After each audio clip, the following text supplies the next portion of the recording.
Whoa! Jeff and Jeremy in the morning. Just looking at how much people were off on the tiebreaker this week, because this week on the Red Zone Challenge, the tiebreaker was Was it the Bucks and the Saints? Yeah. I was off. Actually, hold on a second. Oh, man, I'd have to go back and look. I'm pretty sure I got pretty close to the Saints score. Oh, man. Nowhere near the Bucks score. What was the score of that game? Well, here, I can look right here. Was it a 35-3? It was 38-3, something along ththose lines. See, New Orleans, Tampa Bay. I had 38-3. Yeah. I had 32-28 Saints. I was not close at all. Hey, but you were close on the... a little bit close. Because, I'm looking at the winners. I'm not going to say who the winner is yet. But I'm looking at the winners. And the winner tiebreaker, the closest tiebreaker, was 28 New Orleans, 21 Tampa Bay.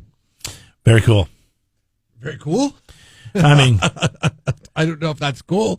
We all missed it. We all thought, everybody in the nation. Well, I mean, I know everybody missed it. Who would have thought, looking at that slate of games, that last night's game would have been far more entertaining, far, far more entertaining than the Sunday night game? Well, since we're sitting here talking about it, let's break down a couple of matchups right here for this week in the Red Zone Challenge, brought to you by Donahue Truck Centers and Fred Bruin, the Central Coast Realtor. And we'll start with that Sunday night game that you'll have to pick your tiebreaker in. And it's New England, Baltimore. What the hell am I? I put 28 points. That's crazy. That's not going to happen. How many points will New England score against the Baltimore Ravens defense? New England is playing at MetLife Stadium. It is MetLife Stadium, right? No, it is not. What is that stadium they play in? Is it? In Boston. It's Gillette. Gillette, that's right. The best a man can get. Will they score more than 14 points against the Baltimore Ravens? I'm going to say they're going to score 17 points, and I'm going to say that's because there's going to be some garbage time. And I'm going to say that the Baltimore Ravens, even though they haven't been playing that well on offense, but let's do it. 41-17 is my tiebreaker score. Baltimore wins on the road. Did you see the game last night against the Jets? I mean, they almost got upset by the worst team in the NFL. It was the best game of the week. And literally, I did what I always do. I turn in at the end of the fourth quarter with 5 minutes left, and here we go. Cam Newton has to do a sneak on 3rd and 1, and I'm like, what are you doing? But they have 2 timeouts. No, they have 1 timeout left. He gets the first down. There's 8 seconds left, yet they still have to go 20, 25 yards to get in a decent field goal range. He's able to do it. Call the last timeout with 3 seconds left, and their kicker comes out, kicks a 51-yarder, and I win my week in fantasy football and take down John from the JD Project by 5 points. A pathetic showing in the Master Deflators Fantasy Football League. Win's a win. A Master Deflator moment. A win is a win. Yeah, a win is a win. And so, yeah. And I don't know, how do you feel? I noticed Cam was pretty excited about that because he was very instrumental in that final drive. Oh, yeah. He did the sneak, he got the pass off, they got the timeout, and they won the game. And he rushed for 2 touchdowns in that game. I mean, that's the MO. If they get within, it's so funny because some teams, they have a back that they turn to in a situation when they're inside the 5. No, not the Patriots. They do have a back. He's a quarterback, and he just plows through the line. It is fun watching him go in for those. He very rarely gets stopped when he's... I can't stand Cam Newton. I don't know what it is, his goofy smile. There's certain people I've never been able to get over my whole life. It started with John Elway when I was a kid. Hated John Elway. You just don't like people that smile. I see. When people started calling him Horseface, I called him Horseface. It's very par for the course for you. I can understand how you would not like people that smile. I like people that smile. When people smile, the whole world smiles with them. Let's look at some close matchups this week. I don't know if it gets any closer than Minnesota-Chicago. This game is being played in Chicago. Minnesota traveling there. The Bears right now 51% favored in the red zone. I like Minnesota for the upset in this one. I don't think it's a huge upset.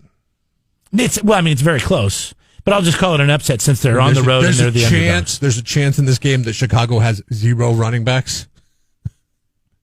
They're going with the fantasy football strategy of 0 RB. Foles is still the guy, right? But if you don't have a running back, I mean, it's going to be pretty easy to sit back and just pick off Nick Foles at will.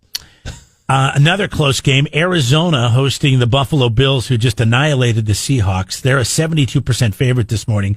The Bills sit at 7-2.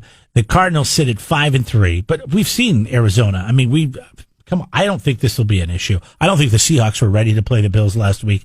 I think they got away with a pretty big win. I think Arizona is able to pull this one off. Nope. And I'll call that an upset. Nope. That is an upset. Because the Buffalo Bills will win that game going away. Oh, really? Yes. Okay, so that sounds good. Any other? No, but they are playing that in Arizona. So. They are, yeah, Yep. in Arizona. Let's see, any other games that we liked? Everything else is pretty much a landslide. You want to know the upset pick of the week? I want to know your upset pick of the week. I have it already this early. I went with them last week. I'm going with them again this week. The San Francisco 49ers.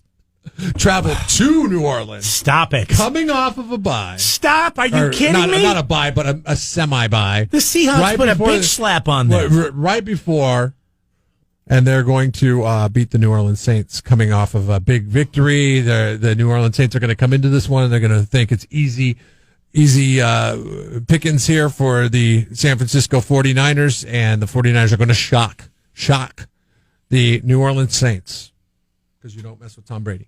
Mm-hmm. Here we go. All right. So Not they that Tom lost. Brady has anything They to do lost with to the Green Niners. Bay. That was embarrassing. I mean, it was pretty bad because Seattle put a beat down on them. They were banged up. They lost their quarterback. They lost their tight end. They lost 2 key parts of their offense. And then just a few days later, they have to go out and play the Green Bay Packers, Right. which, I mean, I'm sure most 49ers fans turned it off at halftime, I'm playing maybe the coaches before. in this one. I think Shanahan's a better coach than Peyton. Mm-hmm. I really do. There you go. see. There you go, Niners Nation. You have a friend in me. Twisted Glaze fan writes in and says, what about the Rams and the Seahawks? I don't know. I'm going to pick the Seahawks. The Red Zone Nation is picking the Seahawks. That game scares the crap out of me, and that should be an upset. I would hope it was a wake-up after going to Buffalo, not being prepared last week, but you get never the know. Rams coming off of a bye and getting a chance to get everybody healthy, whereas the Seahawks are limping through the schedule right now, especially with their run game. That'll be back this week. I think Chris Carson will be back. I can't imagine he won't. Well, even if he's back, is he going to be back 100%? He should be. I mean, he should have been back last week. Even if he's back 100%, is it still, I mean, you're talking about the Rams defense. This game scares me. The Seahawks might not be the best team in the NFC West, even though schedule and record says they are right now. I don't know. I think it'll be a shootout, and I think this is another one they should move to Sunday Night Football, but I know they're not going to. But I think it'll be a really entertaining game for Rams or Seahawks. What's the Sunday night game this week? The Sunday night game this week is Baltimore at New England. Yeah, okay. 41-17. That's my tiebreaker. All right, we're going to come back. We're going to talk to our winner, our MVP in the Red Zone Challenge this week. He's going to pick up $25 to go to Pappy McGregor's. He'll get to pick his song for the week, and he's one step closer. I've already given it away. It's a guy from Paso Robles who have another one step closer to getting that $500 cash, as well as that trip to Hawaii. Pick of Metallica. So now we'll do a week of Metallica.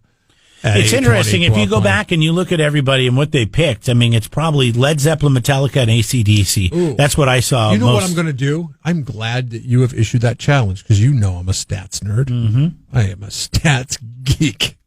I am going to figure out which is the most requested. It's either going to be AC/DC, Metallica, or Led Zeppelin. I will tell you this right now. Metallica and Led Zeppelin listeners, our fans, are way better at picking football games than AC/DC fans. Hey, real quick, we're getting a new Based poll on question our limited research. coming up, and after we get into the news with Scotty. Do you know where the results from yesterday went? Can you still look that up to see where it was at? Because when I left yesterday, we were in the 50, 60 range during the show, but after the show left, we were talking about, do you believe there was some sort of corruption in the voting process for this last election? It was like over almost 70-something%. I'm curious where that ended up sitting at. Two statistics while we go to break? Yeah. I mean, come on. I mean, just eventually. I just want to know where it ended yesterday. This isn't MIT over here. I just want to know where it ended yesterday. because the Trump campaign came out with some big allegations yesterday, and now Barr. Jeremy loves drama. That would be the name of my '80s group, by the way. Jeremy loves drama. Jeremy does love drama. Who doesn't love drama? Drama is what makes the world go round. Jeremy loves drama is the Johnny Hates Jazz cover band. I open for Johnny Hates Jazz.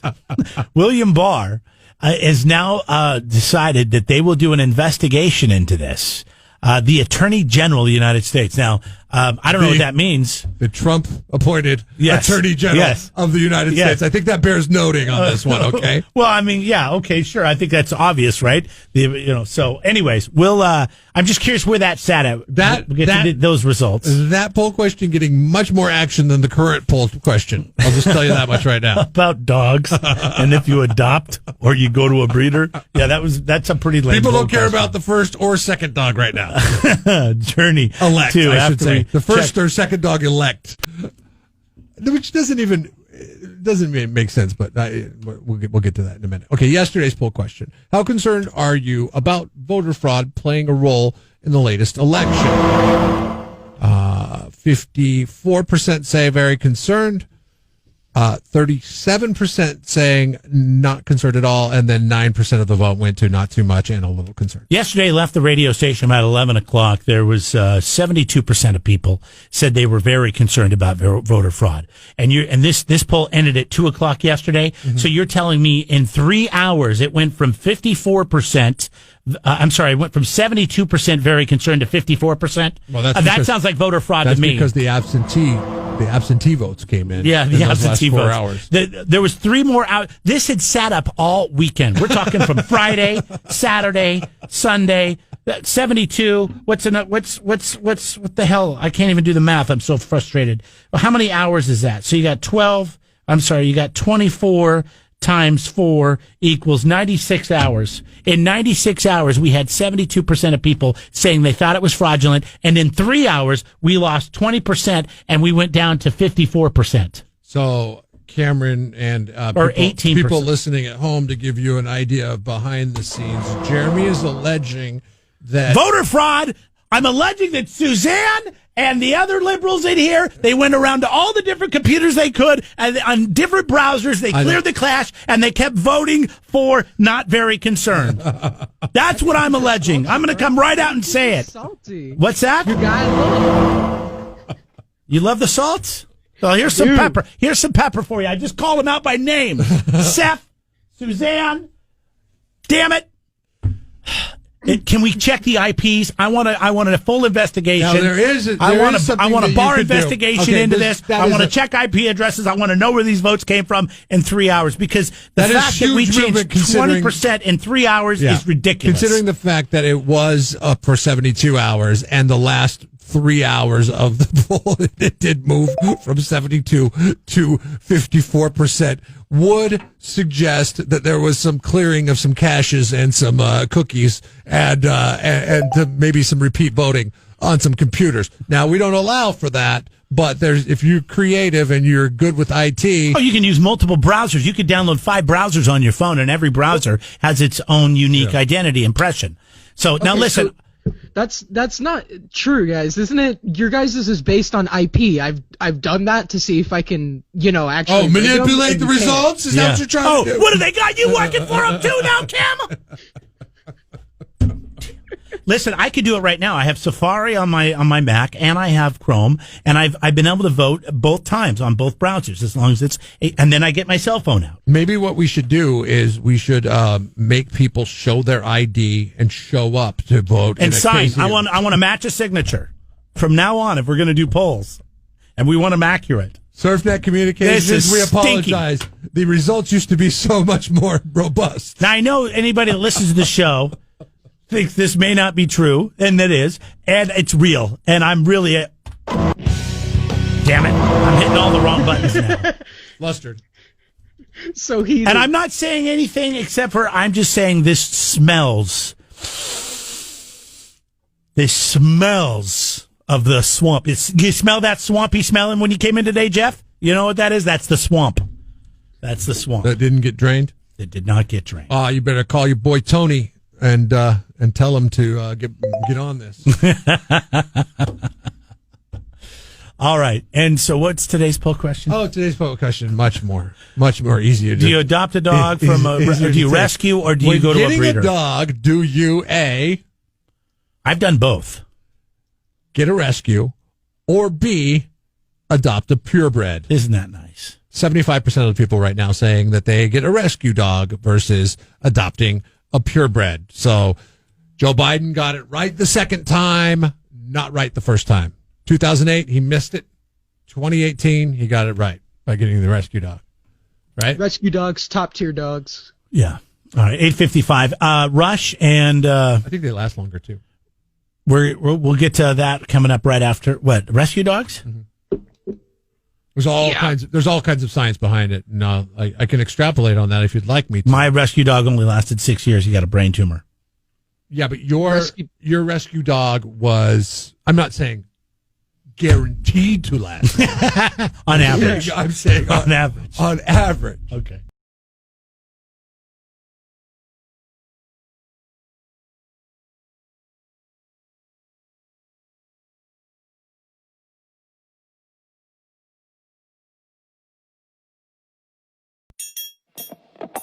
Subscribe to the Jeff and Jeremy podcast now on Apple Podcasts, Spotify, Google, and YouTube. It's your Central Coast commute-friendly podcast.